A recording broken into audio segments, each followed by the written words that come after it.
साथियों, आपने अखबार पढ़े होंगे और आपने देखा होगा कि भारत में जो ये कोविड की महामारी अपना विकराल रूप धारण कर रही है, इस पर पूरी दुनिया चिंतित है। कारण क्या है? कारण ये है कि भारत दुनिया में दूसरी सबसे बड़ी आबादी वाला देश है और अगर भारत में ये संकट बढ़ता है तो इससे दूसरे दुनिया के देश भी प्रभावित होंगे। साथियों, ये जो महामारी का संकट है, ये अचानक विस्फोट के रूप में आया है। इसका कोई न कोई कारण तो जरूर होगा और अगर आप कारण पे ध्यान दें तो जब पिछले साल 2020 में मार्च में ये संकट आया था, उससे काफी समय बीत चुका है और ये पूरी तरह से पता था कि इसकी अगली लहर अवश्य आएगी और भारत में काफी समय भी मिला। लेकिन हुआ क्या? समय बीतने के साथ साथ जनता तो लापरवाह हुई, सरकारें भी लापरवाह हो गई। और हुआ क्या? हुआ ये कि जगह जगह धर्म के नाम पर भीड़, शादी विवाह इनके नाम पर भीड़ और चुनाव का आलम, चुनाव सभाएं इनकी लगाई भीड़।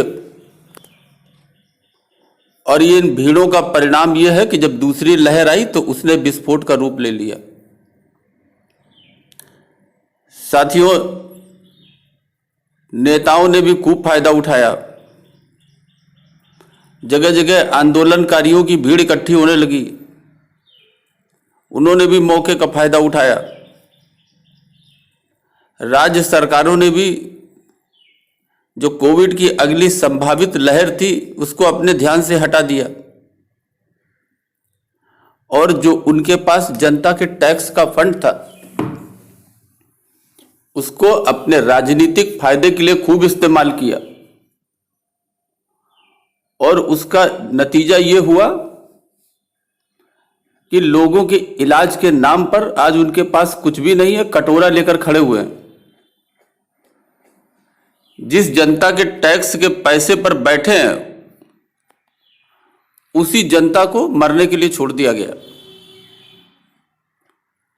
राज्य सरकारों की जो ये लापरवाही की गई, वो लापरवाही आज सबके सामने।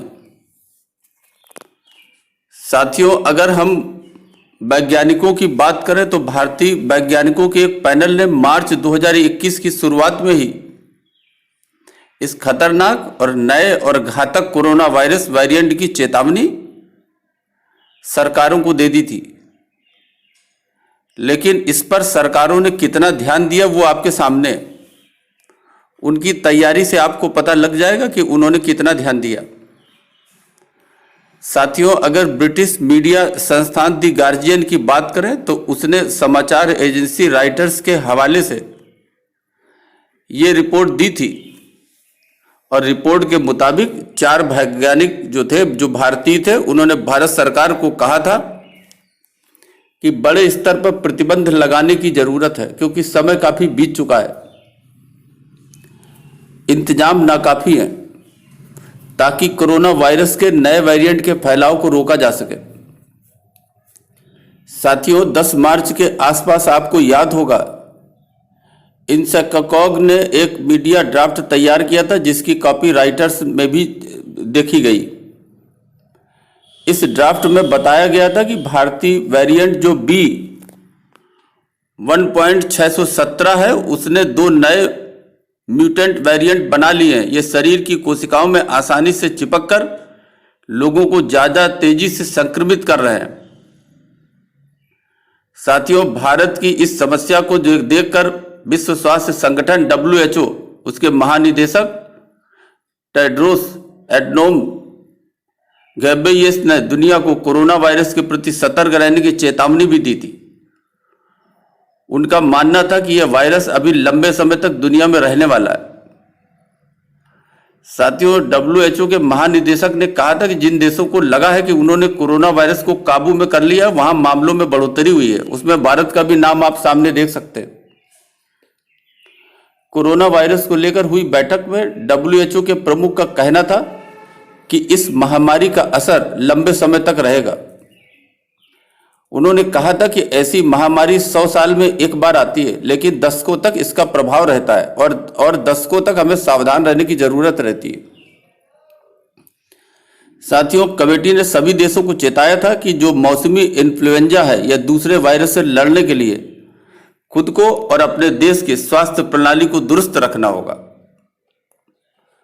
लेकिन साथियों, भारत की अभी हाल की जो विकराल हालत है और बढ़ती मौतें हैं वो आपके सामने है। ऑक्सीजन, दवा, वेंटिलेटर, बेड की कमी, इन सब ने भारत की समस्या को, दुनिया को परेशान कर दिया है। साथियों, एक दिन में 3.5 लाख से अधिक का आंकड़ा चिंताजनक है। ऐसे में धार्मिक आयोजनों, विवाह, बारात, चुनाव की भीड़, ये सब आज तक जो हो रहा था वो मौतों के साथ मजाक नहीं तो और क्या था। साथ में सरकारों की कुंभकर्णी नींद ने आग में घी का काम किया। जब मौत सर पे आ गई तो सरकारों का वही पुराना एक दूसरे पर जिम्मेदारी ढकेलने का खेल चालू हो गया। साथियों, अमेरिका के शीर्ष महामारी विशेषज्ञ एंथनी फाउची ने भारत की हालत जब ये देखी तो उन्होंने कोरोना वायरस संक्रमण को फैलने से रोकने के लिए कुछ तत्काल उठाए जा सकने वाले कदमों को भी भारत और दुनिया के ऐसे ही देशों को सुझाव दिया। और उन्होंने कहा कि अब मौजूदा हालात में जो कुछ हो सकता है वो ये हो सकता है कि कुछ सप्ताह का लॉकडाउन लागू किया जाए ताकि इसकी जो चैन है उसको तोड़ा जा सके। साथियों, उन्होंने कहा कि अब समय की जरूरत है कि एक चीज जो सबसे अत्यंत महत्वपूर्ण है इस बीमारी में वो है ऑक्सीजन और पीपीई किट। तो साथियों, इन दोनों चीजों के समेत चिकित्सीय सामान हासिल करने के भारत को इंतजाम करने होंगे, युद्ध स्तर पर इंतजाम करने होंगे। उन्होंने कहा कि यह प्लान बनाएंगे कि ऑक्सीजन कैसे प्राप्त करना है, कैसे हमें सप्लाई मिलेगी, कैसे हमें दवा मिलेगी। उन्होंने ये भी कहा कि अस्पताल जल्द से जल्द बनाए जाने चाहिए।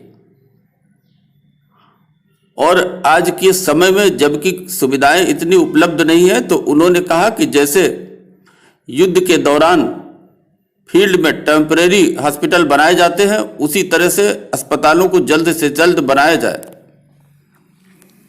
साथियों, उन्होंने ये भी कहा कि भारत को इस समय, इस संकट के समय एक संकट का समूह, एक संकट का ऑर्गेनाइजेशन वो बनाना चाहिए जो नियमित बैठकें करता रहे और तमाम चीजों पर नियंत्रण रखे और चीजों को संगठित भी करना शुरू करे।